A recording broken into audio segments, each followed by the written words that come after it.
Over the past few weeks, we've spent a considerable amount of time talking about marriage from the perspective of a man. This is a perspective that isn't discussed often enough and is even less understood. A couple of weeks ago, we talked about the concept of emotional labor, which is a term used almost exclusively by women about themselves. The claim, which you'll find in a million articles or hear in a million TikTok videos, is that women carry a disproportionate amount of the emotional and mental burdens of marriage and family life, and I explained why that is a rather severe misconception. This past Friday, we talked about the wildly viral video of a feminist social media influencer who announced to the world that she almost divorced her husband for failing to do household chores when and how she wanted. And I, again, explained in detail why that woman has an attitude that will kill her marriage, just like it's killed so many thousands of marriages before hers. Now, we're not going to rehash either of those conversations, but we are going to spend some more time in this general vicinity. A couple of days ago, Megyn Kelly jumped into the fray. She shared her own reaction to that viral video I just mentioned. She seemed to generally disapprove of the woman castigating her husband publicly, but she also disapproves of the way that many men on the right approach and talk about marriage. And I'm going to play those comments from Megyn and offer a response. But before I do that, I need to rewind the clock by about a year to set the stage.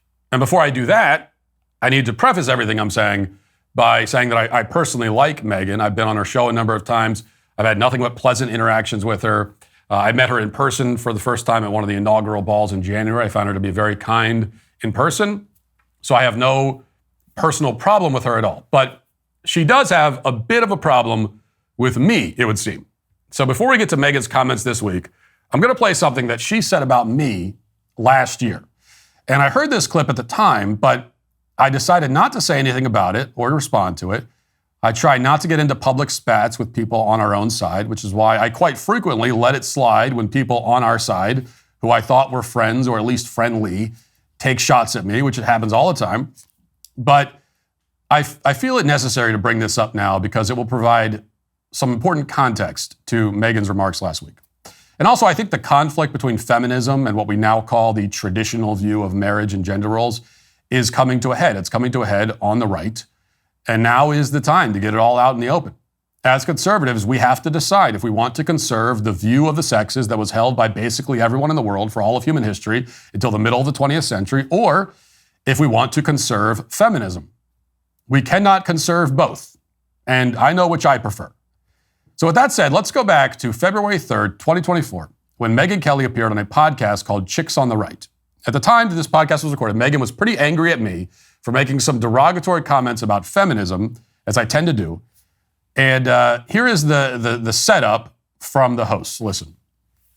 I think it was right after you'd written a book, and so we had you on to talk about your book. And there was some controversy happening at the time with Matt Walsh, and I know you had a beef with him recently on Twitter. Back then, about there was a similar controversy? topic.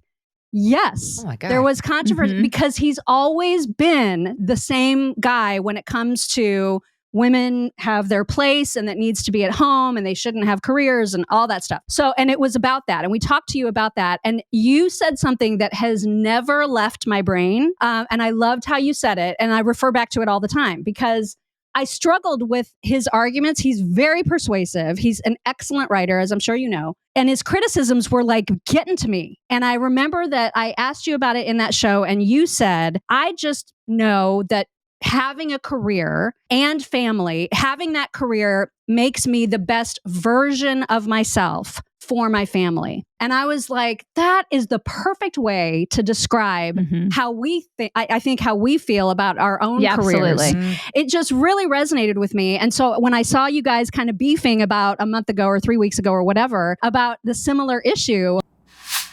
Okay, so we'll get to Megyn's, what she says in a second.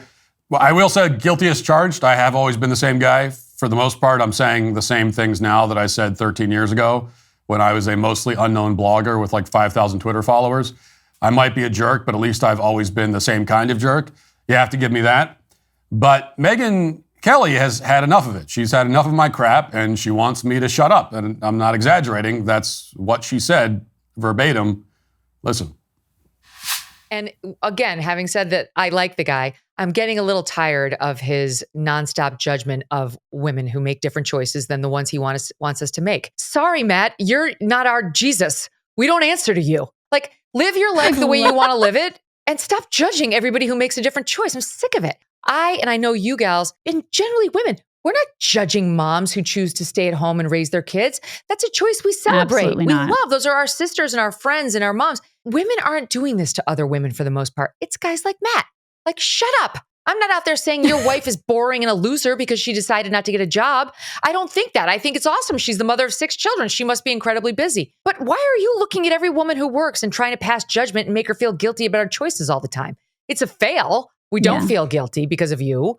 But I'm just getting tired of his random posts about how the one woman who said, oh, I'm confessing that I really liked it when the guy I dated wanted to pay for the meal. And he's like, no, you can't have that unless you play the traditionally feminine role.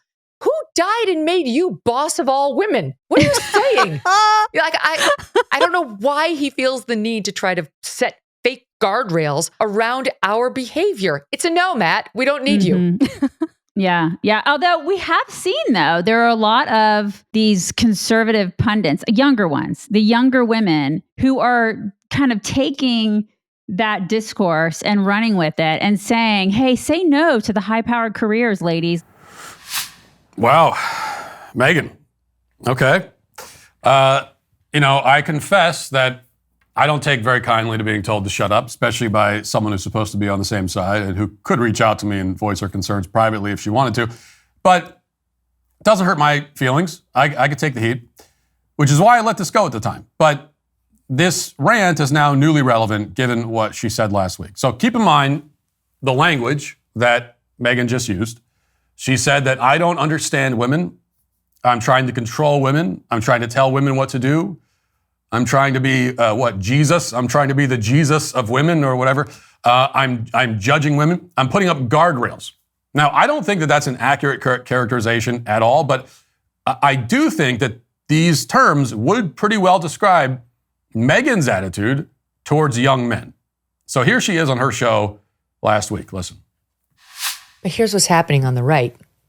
Young women, I talk to young conservative women all the time about their lives and their goals and, the things that they want. And what's happening is they can't find men who are maybe more conservative. Usually they're looking for somebody who is religious, like a lot of conservative women tend to be God-loving conservatives. And they can't find a lot of young men who want to marry a working woman now. And this is an actual problem that's coming up on the right. And to me, it's so sad because it's like, how did we get to the point where we're now telling young, conservative, amazing women that they're not attractive if they also work, if they choose to, let's say, do what I'm doing and what you're doing and get their voice out there. But I'll stick with me just because I think conservatives listening to this will like the thought of another Megyn Kelly voice up and coming. Well, why wouldn't we want that? Why would we take somebody who's talented in this field and really wants to make a difference and have the messaging to her be, you're really not that valuable unless you give it up and go into the home and only have a family and only raise a family. And not only are we sending her that message, but young men are actually believing that. They're actually believing it, especially on the right, because the trad mom has gotten so popular. And it's like, no, if we do that, we're not going to have any strong conservative or right-leaning women to provide a role model for younger conservative women who, and there's nothing to apologize for here, don't necessarily want to spend all their 20s and their 30s getting married and having kids. So Megyn says that young men these days don't want to marry a career woman, and she says this is a real problem. She says that these young men are not attracted to working women, but obviously she thinks they should be, that these men are believing the, anti-feminist propaganda. They've been duped, says Megyn Kelly. It's very sad. She says it's sad. In other words, it seems that the one putting up guardrails and judging other people for what they want in life is Megyn Kelly. Megyn doesn't seem to understand these young men. She says that I don't understand women, she says, and I probably understand women more than she thinks I do, but I admit I don't understand them perfectly. I'm not a woman after all. I've been married to a woman for almost 15 years. I'm raising 2 girls. I have a mom and 4 sisters. I'm not clueless on the subject, but I'm not an expert on the inner life of women, and I've never claimed to be. Tax season is officially here, and the IRS is turning up the heat with the April 15th deadline fast approaching. Now's the time to act. If you've fallen behind on filing or owe back taxes, delay will only make things worse. Every day you wait increases your risk and the consequences. With over 5,000 new tax liens filed every day and powerful enforcement tools like property seizures, bank levies, and wage garnishments at its disposal, the IRS is applying pressure at a level we haven't seen in years, driven by heightened administrative scrutiny. Don't make the mistake of facing the IRS alone. Tax Network USA is here to help you take control. Whether your tax issue is $10,000 or $10 million, their team of skilled attorneys and seasoned negotiators has resolved over $1 billion in tax debt using proven strategies. Your consultation is absolutely free. Don't wait for another letter or a surprise levy. Put a stop to the growing interest, penalties, and threats, and take back control of your finances. Call 1-800-958-1000 or visit tnusa.com/Walsh. Tax season is here. Don't wait for April 15th to make a move. Beat the IRS to it. Megyn is not an expert on men. In fact, she seems to be rather flummoxed by them. And her confusion is, I think, shared by all of the feminist voices in our culture. And those voices are a lot louder and have a lot more power than the voices of the young men that she is criticizing here. And this is the message that young men have heard their entire lives from every corner of the culture. And that's why it's worth responding to her in some detail. So I'd like to make a few points. First of all, Megyn is correct about her fundamental observation that men are generally not attracted to ambitious, career-driven women. Now, that doesn't necessarily mean that men will not marry those kinds of women.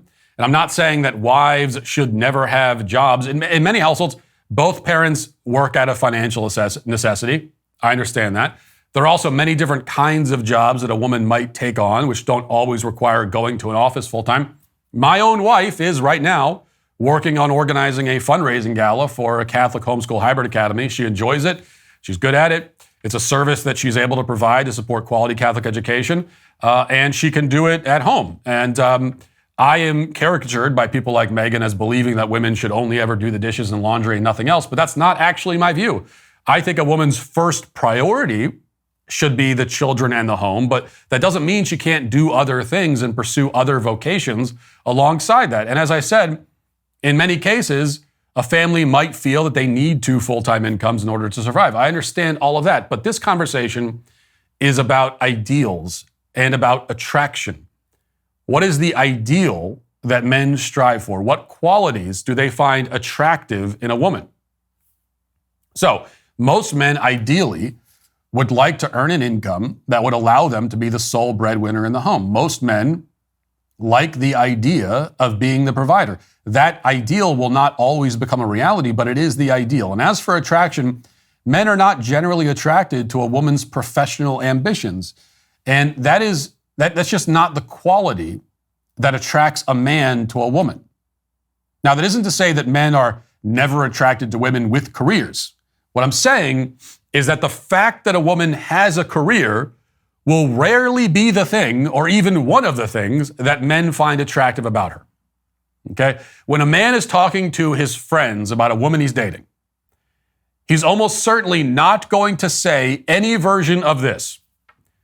Dude, she's great. She takes her career really seriously. She's super ambitious. She has so much earning potential. Now, that's the kind of thing that a woman might say to her friends, maybe using different words, but that's the kind of idea that a woman might communicate to her friends about the man that she's dating. A man is not going to say that about a woman. As a man, I have never heard another man say anything approaching that about a woman that he's dating or married to. I've never heard that. Because men and women are different. They are looking for different things, Megyn. A man might be attracted to a woman with a career, but he's not going to be attracted to her because of her career. And a woman who puts her career before anything, a woman who prioritizes her professional ambitions above all else, will be very unappealing to the vast majority of men. And I know that might be upsetting for you to hear, Megyn, but it's just true, okay? Because men and women are different and they want different things. The difference between the romantic interests of a man and of a woman could perhaps be best summarized this way. Here's a kind of a thought experiment. If you give a man a choice between an attractive, sweet, kind, feminine grocery store cashier who makes $13 an hour and wants nothing more than to become a mother one day, or a high-powered, ambitious, loud, rich corporate girl boss whose greatest dream is to be a CEO one day, most men, I'm telling you, will choose the former without hesitation.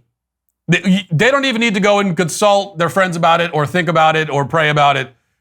They're going to take the former. Okay, they're going to take the cashier.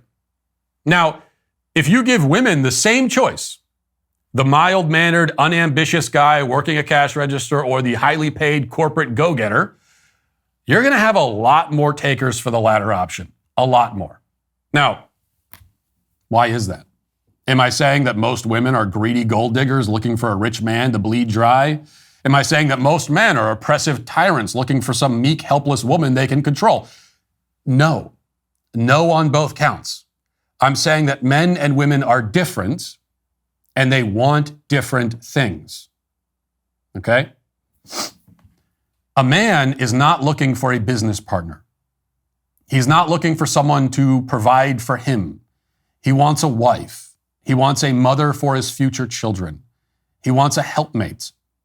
He wants a woman, not a man. This is not a new phenomenon. Megyn calls this desire of young men a problem that is coming up on the right. But it's not a problem and it's not coming up. Kim Iverson responded in agreement with Megyn and said that she, quote, doesn't get this trad wife trend. But what she's calling a trend, or what Megyn says is just coming up, is in fact the norm. It's the way human society has been organized since the dawn of civilization. A young man seeking a woman who will have his children and prioritize raising them and keeping a home is doing the same thing that billions of other young men have done since time immemorial. This traditional approach is not some new fad invented by TikTok influencers, nor is it a far-right conspiracy. It is the way of human civilization. These young men, they want what their grandfathers wanted, and what their grandfathers' grandfathers wanted, and what their grandfathers' grandfathers' grandfathers wanted, and on through the ages. The trend, the fad, the new thing, Megyn, is feminism. However you feel about career women who find their value and purpose in the working world, there's no question that they are the ones doing something new. Feminism sent women out of the home and into cubicles and boardrooms. Feminism convinced many women to desire professional success over and above family and children. And now feminists are angry that men were not reprogrammed along with them. Okay? Men don't want what feminism is selling. You may think they should want it. You may want them to want it, but they don't. They look out and they see that ever since the rise of feminism, divorce rates have skyrocketed, birth rates have plummeted, 60 million babies are dead, and most people are, by every metric, much more miserable. And they don't want that. You cannot make them want it. And getting angry at them for not wanting it is, first of all, fruitless, second, arrogant, third, unfair, and fourth, foolish. Because these young men that Megyn is referring to have an innate desire to be providers. Okay? That's why they are not especially interested in women who put their careers first. They want to provide. The desire to provide is a noble desire. Even if many of these men will end up splitting the financial load with their wives in some way, still the desire to provide is noble, and it should be encouraged, not shamed. It's not sad. There's nothing sad here, Megyn. These young men are experiencing a deep, ancient yearning, a yearning to leave home and find a wife and become one flesh, as the scripture says, and then to have children and carry on their bloodline, and then to go back out into the world on a mission to provide for their family, thereby fulfilling their destiny as men. This desire is primal and timeless. It is not a primal, timeless desire for a colleague or a business partner. It is a desire for a wife, a woman he can provide for and fight for and conquer the world for. And in return, he wants a woman who will have his children and raise and love them and prioritize them above anything and show him appreciation and respect and affection. That's what young men want. That's what any man wants. And they should be allowed to say that out loud.